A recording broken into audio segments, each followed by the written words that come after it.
Bonjour, ici c'est Margot Robert Winterhalter, tarologue à 3. J'espère que vous allez tous bien. Je vous fais une petite vidéo. Je ne sais pas si elle va être petite en fait, qui va être assez spontanée. J'ai pas préparé grand chose.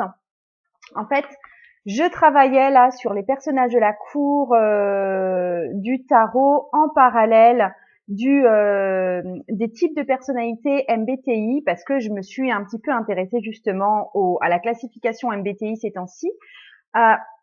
Et je me suis fait une grande page là-dessus dans mon grimoire. En fait, dans mon grimoire, ces temps-ci, ça devient de plus en plus pratico-pratique et de moins en moins décoré parce qu'en fait, il y a pas mal de connaissances que j'ai envie d'y mettre et j'ai moins de temps pour faire de la décoration ou des dessins. Donc, je suis restée sur quelque chose d'assez pragmatique.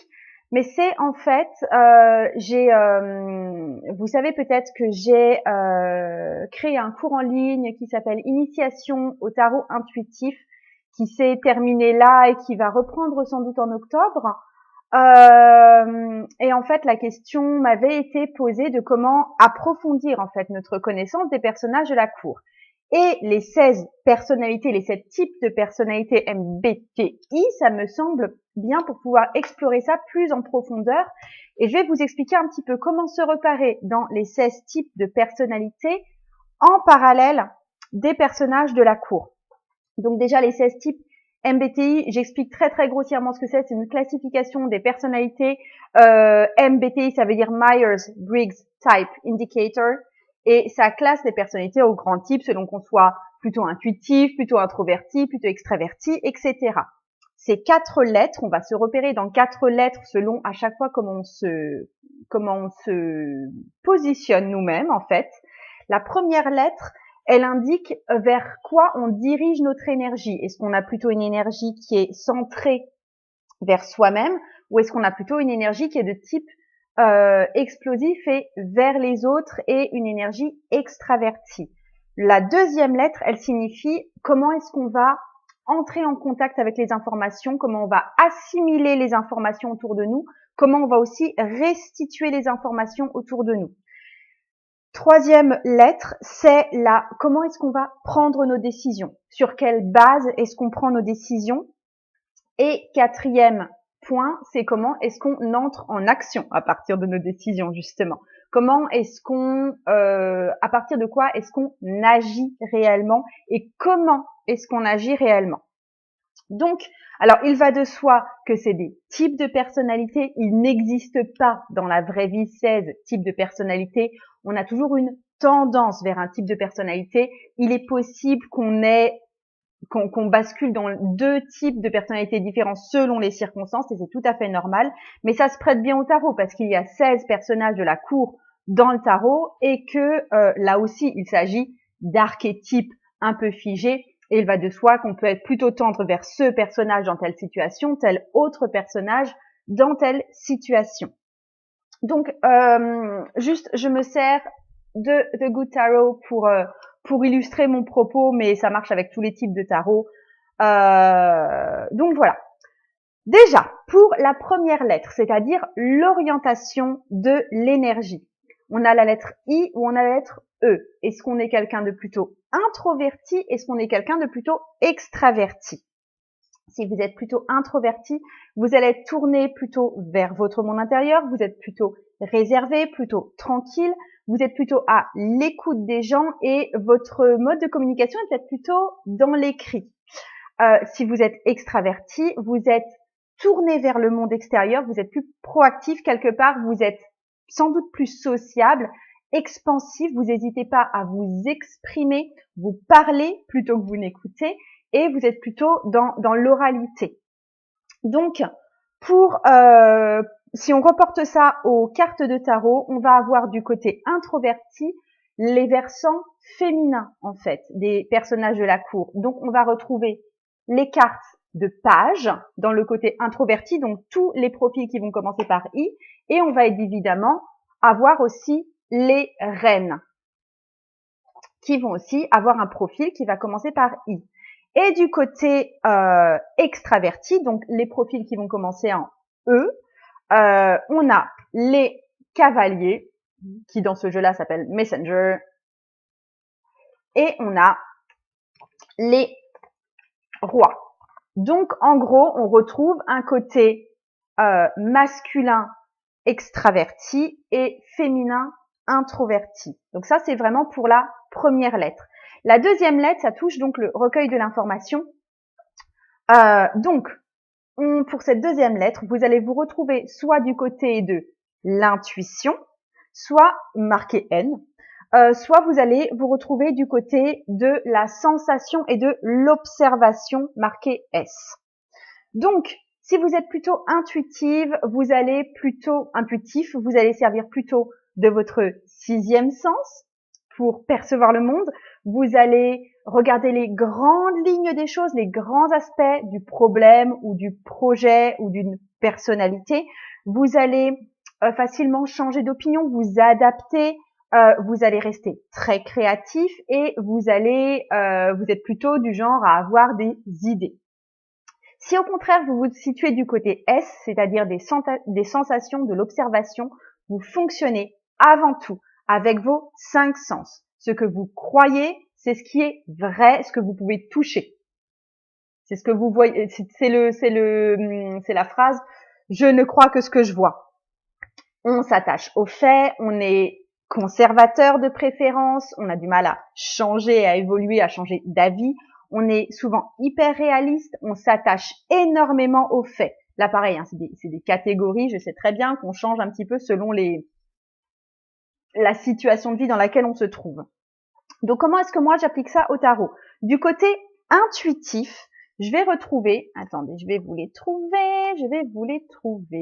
On va retrouver tout simplement les cartes de bâton.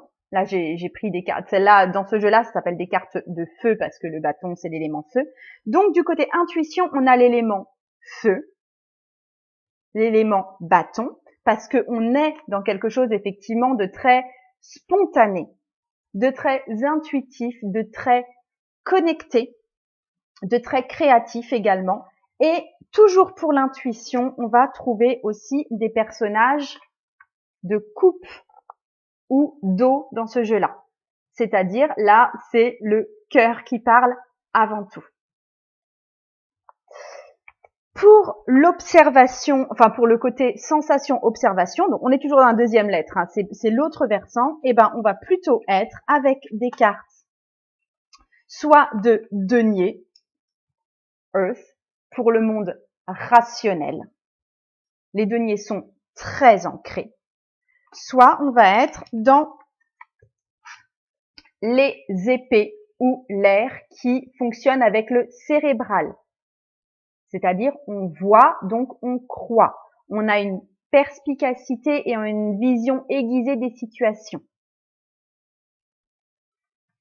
On passe à la troisième lettre qui est la prise de décision. Comment est-ce qu'on va prendre nos décisions tout simplement dans la vie? Alors, soit nos prises de décision sont basées sur les sentiments, symbolisés par la lettre F, soit nos prises de décision vont être basées sur la pensée, marquée par la lettre T. Donc, si vous prenez plutôt vos décisions par rapport à vos sentiments, c'est-à-dire que vous réfléchissez surtout avec votre cœur quand il s'agit de décisions, c'est que vous partez avant tout de vos propres valeurs, c'est que vous aimez beaucoup persuader les gens et c'est que vous faites en général attention aux autres. Si vous êtes plus dans le mode pensée, dans le mode T, c'est que vous prenez vos décisions avant tout avec votre tête, que vous vous servez de votre sens logique, que vous faites volontiers des tableaux comparatifs, vous aimez démontrer les choses, vous êtes sans doute naturellement critique et vous aimez beaucoup la franchise, vous êtes quelqu'un de très honnête en général. Comment est-ce qu'on va regarder ça avec les cartes de tarot? Du côté sentiment, on va trouver les suites qui vont être plus dans la réceptivité, c'est-à-dire les deniers et c'est-à-dire attendez, les coupes, donc la terre et l'eau. Ces deux suites sont plutôt dans la réceptivité, dans le cœur, dans les valeurs. Et à l'inverse, dans tout ce qui est pensée, logique, prise de décision basée avant tout sur la logique, on va être dans les suites qui vont être plus dans la proactivité, c'est-à-dire les épées, donc l'air, et les bâtons, donc le feu. N'importe quoi, je vous ai pas montré la bonne carte. Donc le feu. Excusez-moi. Ensuite, je continue. La toute dernière lettre, donc elle parle de notre mode d'action. Comment est-ce que vous allez agir, interagir, passer à l'acte, dans quel sens vous passez à l'acte. Donc soit vous êtes du côté de la perception, notez P, soit vous êtes du côté jugement, notez J. Si vous êtes plutôt dans la perception, c'est que vous partez avant tout de vous-même, vous êtes plutôt souple, vous êtes plutôt flexible, les imprévus, ça ne vous gêne pas particulièrement, vous êtes plutôt quelqu'un d'enjoué, spontané, décontracté, on va dire que vous êtes un peu en mode freestyle et ça ne vous pose aucun problème. Si au contraire vous êtes du côté du jugement, quand il s'agit d'être actif, vous êtes plus dans le contrôle, dans la maîtrise, vous aimez arriver à l'heure, vous aimez ce qui est prévu, vous aimez ce qui est planifié, organisé, vous êtes plutôt du style sérieux, du style formel, je le répète, quand il s'agit de passer à l'acte, quand il s'agit de vos actions. Donc, comment est-ce qu'on va matérialiser ça dans les personnages de la cour? Ça va être aussi par personnage. On va pas le faire par suite, ce sera de nouveau par personnage.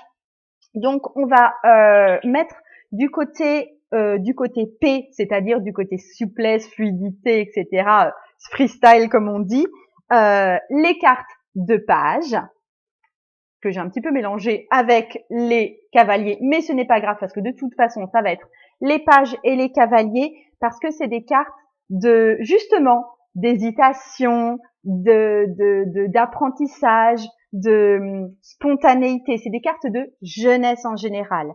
Et du côté J, on va plutôt trouver des cartes de maturité, donc les reines, et du fait d'être adulte quelque part, et les cartes de roi. Donc, à partir de ça, vous avez beaucoup d'éléments en plus pour observer vos propres cartes et regarder à quel niveau des types MBTI est-ce que ça se situe. Pareil, ce ne sont que des indications, ce ne sont que des pistes. Il n'y a pas de système formel et fermé, ça marche pas dans la vraie vie. Là, on travaille vraiment avec des types et des archétypes. Donc, on n'est pas vraiment c'est pas de la vraie vie. C'est des indications qui vous aideront à mieux connaître les autres, qui vous aideront à mieux connaître vos cartes également et qui vous aideront à mieux interagir avec elles. Pour ma part, donc là, on est le 9 août. Je vous laisse à partir du 13 août parce que je pars 2 semaines en vacances. Donc, j'arrêterai les tirages sur cette période-là. Par contre, mon site reste ouvert. On peut toujours commander des tirages. Le truc, c'est que je traiterai votre mail et je ne pratiquerai votre tirage qu'une fois rentré, donc après le 24 août. Mais il n'y a vraiment pas de souci, hein. Vous pouvez toujours commander un tirage, je le prendrai en compte juste avec un petit délai supplémentaire par rapport à ce que je fais d'habitude, parce que d'habitude, je suis extrêmement proactive, justement. Donc là, je vais vous demander un tout petit peu de patience.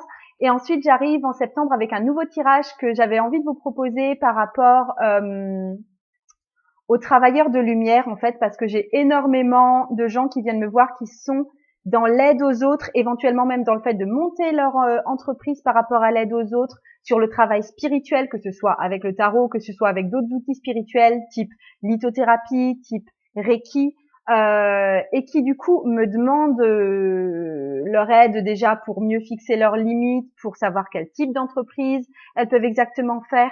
Et donc là, il y a un tirage que je vais mettre en place exclusivement pour ça. J'avoue que je me réjouis beaucoup de le pratiquer avec vous.